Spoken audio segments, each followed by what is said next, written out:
Baik, bismillahirrahmanirrahim. Assalamualaikum warahmatullahi wabarakatuh.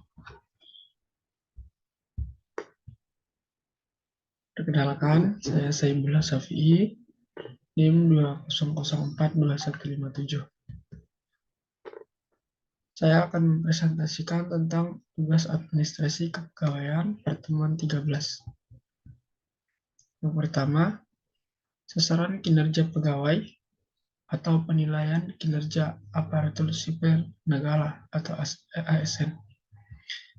Undang-Undang ASN mengatur mengenai penilaian kinerja yang bertujuan untuk menjamin objektivitas pembinaan PNS yang didasarkan sistem prestasi dan sistem karir. Undang-Undang ASN juga mengamanatkan agar penilaian kinerja PNS dilakukan secara objektif, terukur, akuntabel, partisipatif, dan transparan. Pengaturan mengenai penilaian kinerja PNS dalam Undang-Undang ASN perlu diatur lebih lanjut dalam peraturan pemerintah sebagaimana diamanatkan dalam pasal 78.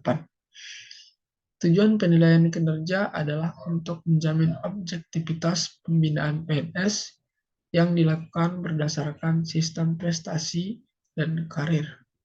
Penilaian kinerja merupakan suatu proses rangkaian dalam sistem manajemen kinerja PNS. Berawal dari penyusunan kinerja yang merupakan proses penyusunan sasaran kinerja pegawai, selanjutnya disingkat SKP.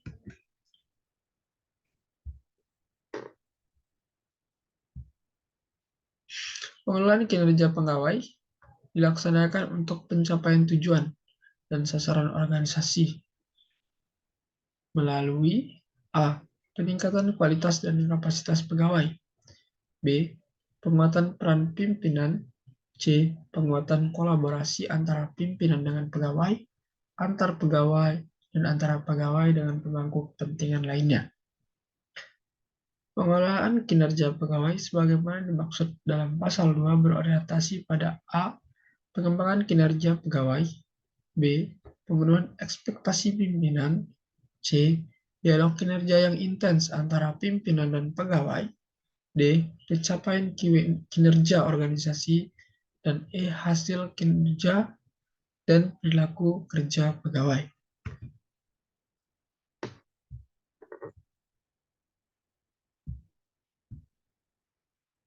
Pasal 4 pengelolaan kinerja pegawai ditujukan bagi PNS dan P3K. Pasal 5 pengelolaan kinerja pegawai terdiri atas A. Perencanaan kinerja yang meliputi penetapan dan klarifikasi ekspektasi. B. Pelaksanaan, pemantauan, dan pembinaan kinerja yang meliputi pendokumentasian kinerja, pemberian umpan balik berkelanjutan, dan pengembangan kinerja pegawai. C. Penilaian kinerja pegawai yang meliputi evaluasi kinerja pegawai. Dan D. Tindak lanjut hasil evaluasi kinerja pegawai yang meliputi pemberian penghargaan dan sanksi. Pasal 6. Instansi pemerintah wajib menerapkan pengelolaan kinerja pegawai sebagaimana dimaksud dalam pasal 5.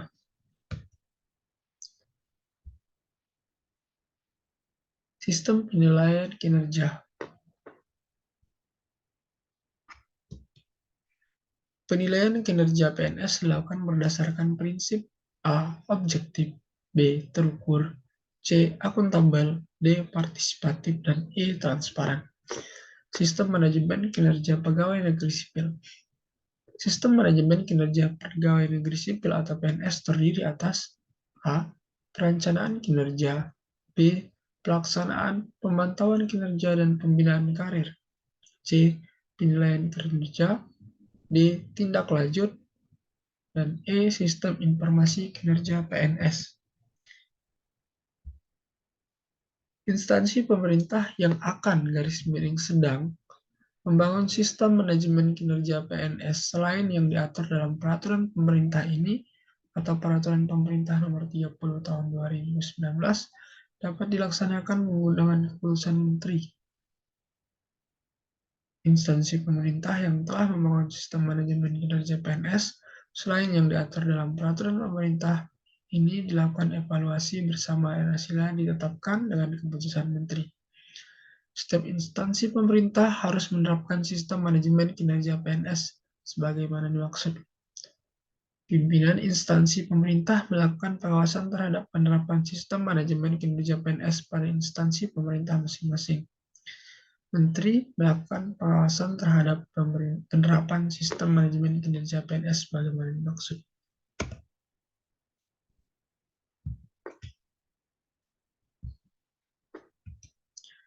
Komponen penilaian kerja. Penilaian kerja PNS sebagaimana dimaksud. Menurut PP nomor 30 tahun 2019 tentang penilaian kinerja pegawai negeri sipil atau PNS, dilaksanakan dalam suatu sistem manajemen kinerja PNS yang terdiri atas A. Perencanaan kinerja, B. Pelaksanaan, pemantauan kinerja dan pembinaan kinerja, C. Penilaian kinerja, D. Tindak lanjut, dan E. Sistem informasi kinerja PNS. Perencanaan itu sendiri terdiri atas penyusunan dan penetapan SKP atau sasaran kinerja pegawai dengan memperhatikan perilaku kerja. Proses penyusunan SKP sebagaimana dimaksud menurut peraturan pemerintah ini dilakukan dengan memperhatikan A. Perencanaan strategis instansi pemerintah, B. Perjanjian kinerja, C. Organisasi dan tata kerja, D. Uraian jabatan dan garis miring atau E. SKP atasan langsung.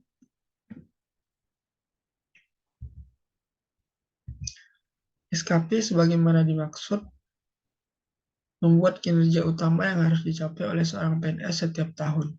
Selain kinerja utama sebagaimana dimaksud, SKP dapat membuat kinerja tambahan sesuai dengan pasal 9 ayat 1, 2 Peraturan Pemerintah Nomor 30 Tahun 2019. Nah, unsur-unsur yang dinilai dalam melaksanakan penilaian pelaksanaan pekerjaan adalah yang pertama kesetiaan, kedua prestasi kerja, ketiga tanggung jawab, keempat ketaatan, kelima kejujuran, keenam kerjasama, ketujuh prakarsa, dan yang terakhir adalah kepemimpinan. Penilaian kinerja PNS sebagaimana dimaksud dapat dilakukan dengan memberikan bobot masing-masing unsur penilaian A 70% untuk penilaian SKP dan 30% untuk penilaian perilaku kerja, atau B 60% untuk penilaian SKP dan 40% untuk penilaian perilaku kerja. Reformasi kepegawaian. Kualitas kepegawaian berkorelasi dengan kualitas birokrasi di suatu negara, di mana reformasi kepegawaian adalah persyaratan mutlak untuk menjamin terselenggaranya manajemen tata pemerintahan yang profesional. Pemerintahan Indonesia memanfaatkan momentum reformasi pada tahun 1999 dengan menetapkan Undang-Undang Nomor 43 Tahun 1999 tentang perubahan atas Undang-Undang Nomor 8 Tahun 1974 tentang pokok kepegawaian. Reformasi dilakukan di setiap aspek kepegawaian, namun masih ada berbagai permasalahan yang dapat dikemukakan sebagai berikut. Permasalahan internal kepegawaian itu sendiri, permasalahan eksternal yang berkaitan dengan fungsi dan profesionalisme kepegawaian, mulai dari prinsip sistem merit yang belum diterapkan dalam proses rekrutmen.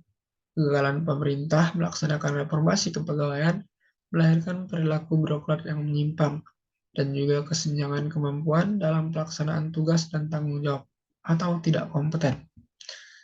Perbaikan secara komprehensif perlu dilakukan, tidak sekedar pada domain sistem dan regulasi, namun juga pada norma dan tatanan nilai yang harus ditanamkan kepada pegawai negeri sebagai pelayan publik. Perbaikan secara komprehensif diharapkan akan mampu meningkatkan kualitas dan kinerja birokrasi yang berorientasi pada kebutuhan masyarakat atau budaya penyelenggara pelayanan publik. Data tersebut diambil dari Undang-Undang Nomor 5 Tahun 2014, Peraturan Pemerintah Nomor 30 Tahun 2019, Permen Pan RB Nomor 6 Tahun 2022, dan sebuah jurnal milik Eko Prasojo tahun 2010 berjudul Reformasi Kepegawaian Indonesia. Sekian pemaparan materi yang dapat saya sampaikan. Jika ada kekurangan saya mohon maaf. Saya akhiri, wabillahi taufiq wal hidayah. Wassalamualaikum warahmatullahi wabarakatuh.